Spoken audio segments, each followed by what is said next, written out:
So hello guys, welcome back to computer hacks. तो आज हम जो है बात करने वाले हैं फार्मूला टैब के बारे में। आपकी जो भी डिमांड थी फार्मूला टैब का के अंदर हम जो है बात करेंगे आज। तो जिसने भी अभी तक लाइक नहीं करा है, सब्सक्राइब नहीं करा है, चैनल को सब्सक्राइब कर लें जरूर से। क्योंकि हम वो है बहुत ज़्यादा ज़रूरी चीज़ बनाते हैं। और इसके अंदर जो है हम बात करेंगे इंटरव्यू क्वेश्चंस वगैरह के बारे में भी बात करने वाले हैं। तो जल्दी से सब्सक्राइब कर लें। इंसर्ट फंक्शन जो है, इंसर्ट फंक्शन में क्या होता है, जो आगे जो भी हम फंक्शंस के बारे में बात करेंगे ये सारे इसके अंदर गिवन होते हैं। ठीक है, तो इसके बारे में हम ज़्यादा कुछ डिस्कस नहीं करेंगे क्योंकि हम बात करने ही वाले हैं आगे। ठीक है, इसके ऊपर काम करने वाले हैं। ऑटो सम फंक्शन जो है वो हमारा सम एवरेज ये सब जो है ये हम होम टैब में भी बात कर चुके हैं। इसके अंदर क्या होता है, नॉर्मल जो है सम एवरेज अकाउंट निकालना, मिनिमम मैक्सिमम, ये सब हम यूज़ करते हैं। रिसेंटली यूज फंक्शन क्या होते हैं, जो भी हमने रिसेंट में फंक्शन यूज़ करे हैं वो हमारा यहाँ पे गिवन रहते हैं। तो नेक्स्ट हमारा जो है लॉजिकल फंक्शन है। लॉजिकल फंक्शन में हम चलेंगे। लॉजिकल फंक्शन जो है काम किस बेस पे करता है, वो हमारा ट्रू और फॉल्स के बेस पे काम करता है। तो इसको हम समझेंगे किस तरीके से। हमारा जो है पहला फंक्शन है एंड फंक्शन, ये हमारा कैसे सिंटैक्स रहता है, क्या चीज़ें होती हैं, ये सब हम बात करेंगे इसमें। ठीक है, तो सबसे पहले मैं फंक्शंस के नाम लिख लेता हूँ जल्दी से। तो यहाँ पर मैंने जो है ये फंक्शंस के नाम लिख लिए हैं और इसका जो सिंटैक्सेस है वो यहाँ पे उसके आगे लिख दिया गया है। तो एंड फंक्शन की तरफ हम सबसे पहले चलते हैं। एंड फंक्शन किस तरीके से काम करता है, तो यहाँ पे क्या लिखा है, लॉजिकल वन, लॉजिकल टू। तो ये होता क्या है, लॉजिकल वन मतलब टेस्ट। टेस्ट बोले तो आप ये कह सकते हो कि अगर मैं यहाँ पे बोलूँ वन इक्वल टू वन है तो ये क्या करेगा, ट्रू देगा हमें आंसर। क्योंकि मैंने क्या करा, इसको चेक करा लिया कि वन इक्वल टू वन है। तो यहाँ पे मैं लिख दूँ वन इक्वल टू थ्री, तो ये क्या बोलेगा, फॉल्स। तो जैसे कि हमने बात करा था कि यहाँ पे ऊपर लॉजिकल जो फंक्शंस होते हैं, लॉजिकल जो चीज़ें होती हैं, यहाँ पर ट्रू और फॉल्स हमारे को रिटर्न में देता है। तो मैंने क्या करना है, यहाँ पर एंड लिखा मैंने और यहाँ पे बोला पहला जो हमारा जो लॉजिकल टेस्ट होगा वो मैंने बोला वन इक्वल टू वन। तो ये क्या करेगा, ट्रू देगा। ठीक है, दूसरा लॉजिकल टेस्ट दिया मैंने वन इक्वल टू टू। ठीक है, तो ये क्या करेगा, एक बार वन, एक बार ट्रू देगा, एक बार फॉल्स देगा। तो यहाँ पे क्या आएगा, आंसर फॉल्स। ऐसा क्यों हो रहा है, क्योंकि एक बार ट्रू है एक बार फॉल्स है। तो हम समझते हैं इसको दोबारा से। तो यहाँ पे अगर मैंने ट्रू पास करा एक बारी और दूसरी बार ट्रू पास करा, तीसरी बार ट्रू पास करा, लेकिन एक बार भी अगर फॉल्स आ गया उसमें कहीं भी, तो क्या करेगा, उसको फॉल्स कर देगा। तो यहाँ पर हमारा जो है, हम इसका डेफिनेशन भी देखते हैं। यहाँ पर जाएंगे लॉजिकल में।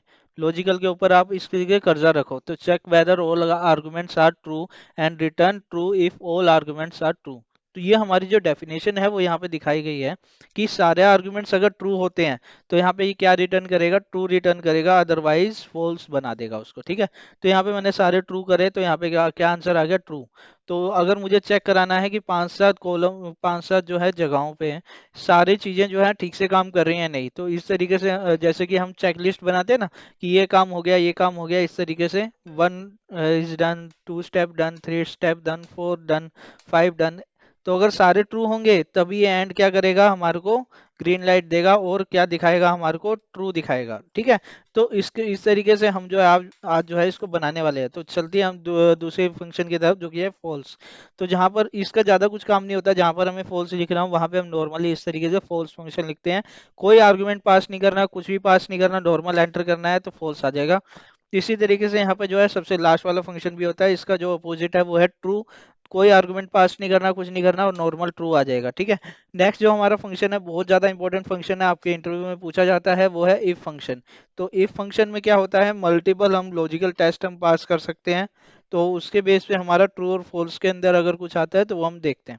ठीक है, तो यहाँ पे जो कंडीशन क्या है, हम एक कंडीशन लिख लेते हैं, 12 इज लेस देन 13, ऐसा हमने लिखा।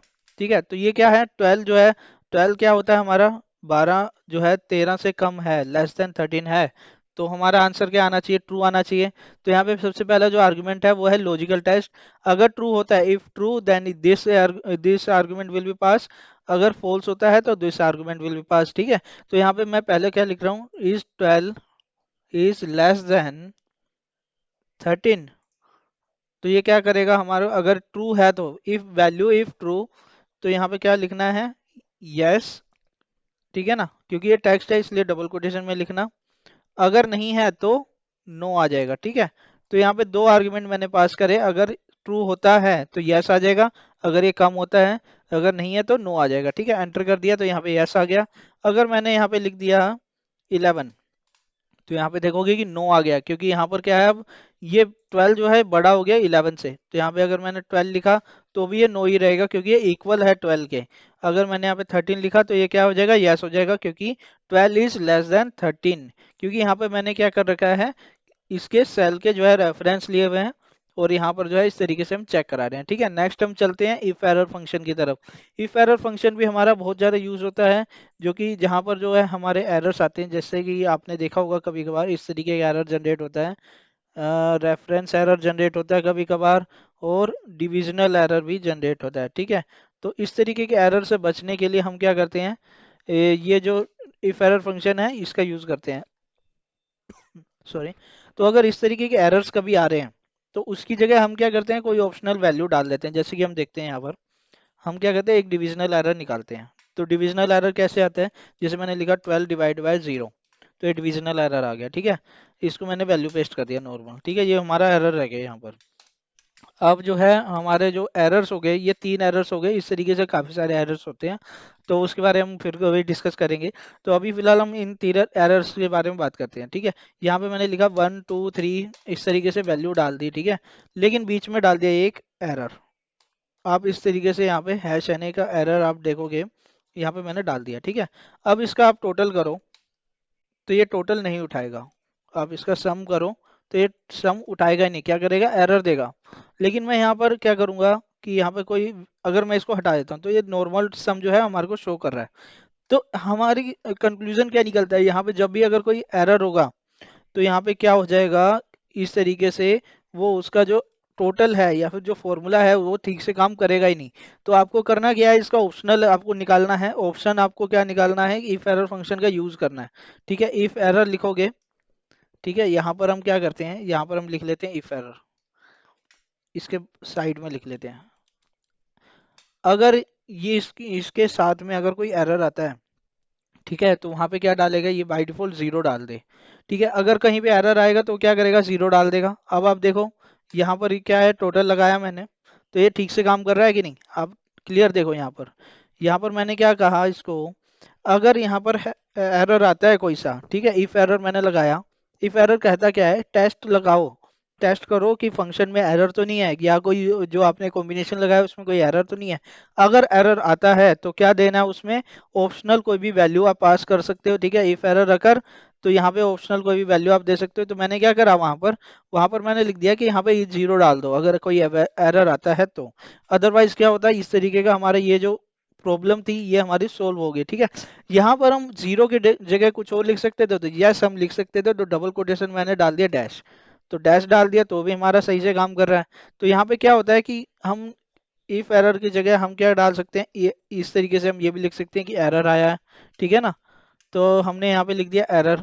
ठीक है ना, इस तरीके से भी हम कर सकते हैं। तो ये इफ एरर फंक्शन का वर्क प्रोसीजर रहता है कि ये हम जो है पहले चेक कराते हैं। अगर उसमें कोई एरर होता है तो वहाँ पे क्या होगा, जो है शो कर देगा कि वहाँ पे एरर है। ठीक है, यहाँ पे मैंने अभी फिलहाल 0 डाल दिया। ठीक है, अब क्या करेंगे, यहाँ पर एक काम करते हैं, यहाँ पे लगाते हैं if error this value divided by this value. ठीक है, अगर एरर आता है तो हम क्या करेंगे, यहाँ पर हम एक मैसेज पास करेंगे, डिविजनल। ठीक है, div एरर लिख देते हैं यार। ठीक है, नॉर्मल हम लिख देते हैं div एरर। ठीक है, तो यहाँ पे हमने क्या करा, यहाँ पे आप देखोगे कि इस तरीके से मैंने जो डिवाइड तो करा, उसके बाद यहाँ पे क्या हो गया, एक एरर जनरेट हो गया। तो अब जो है हमारे को एरर पता चल गया कि यहाँ पर एक एरर है। ठीक है, क्योंकि यहाँ पर क्या हुआ, नॉर्मल अगर मैं इफ एरर के बगैर चलाता तो क्या होता, आप देखो, मैं इफ एरर हटा देता हूँ और उसके बगैर चला के दिखाता हूँ आपको। इतना डीपली कोई नहीं बताएगा, आप देखोगे यहाँ पे एरर आ गया। इतना डीपली कोई नहीं बताएगा, आप देखोगे ना, कहीं भी आप देख लो, सीखने के लिए चले जाओ, इतना डीपली आपको कोई भी नहीं बताने वाला।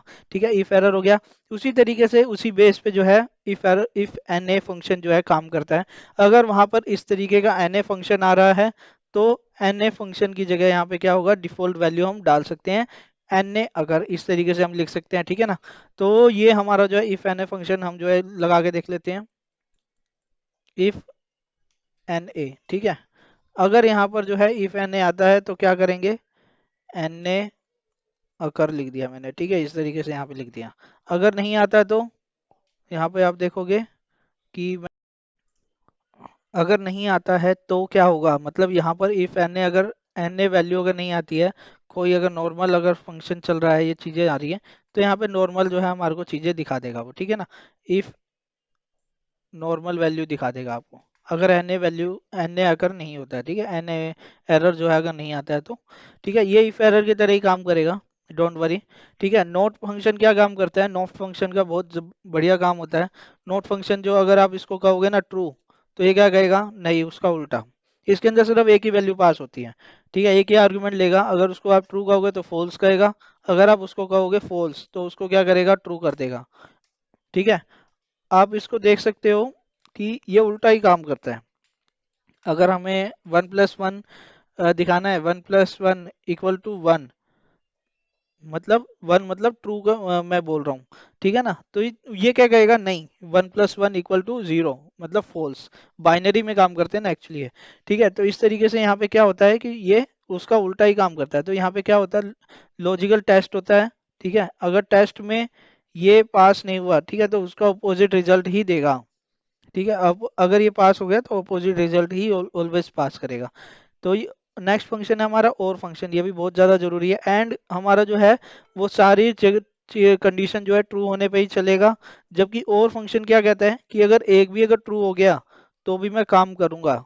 ठीक है, सारे फॉल्स डाल दो, सारे के सारे फॉल्स डाल दो, एक ट्रू डाल दो, बाकी जितने मर्जी फॉल्स डाल दो, अगर एक भी ट्रू हो गया तो वो क्या कर देगा, ट्रू कर देगा। अगर सारे फॉल्स हैं तो यहाँ पे क्या हो जाएगा, फॉल्स फंक्शन काम करेगा, फॉल्स दिखाएगा, मतलब और फंक्शन काम करेगा और फॉल्स का जो हमारे पास रिजल्ट पॉपअप होगा। अब आप देखोगे सारे फंक्शन फॉल्स हो गए, सारे आर्गुमेंट फॉल्स हो गए, तब हमारे पास क्या आ रहा है, फॉल्स आ रहा है।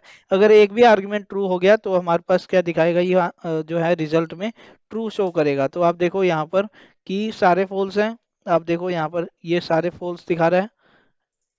ठीक है, तो यहाँ पे एक भी ट्रू नहीं है, तो यहाँ पे क्या करेगा, फॉल्स आंसर देगा। अगर एक भी ट्रू आ गया तो यहाँ पे ट्रू दिखाएगा। इसका हम डेफिनेशन भी देख लेते हैं। तो चलते हैं हम लॉजिकल वाले में और फंक्शन की तरफ, और यहाँ पे इसको होवर करके देखेंगे।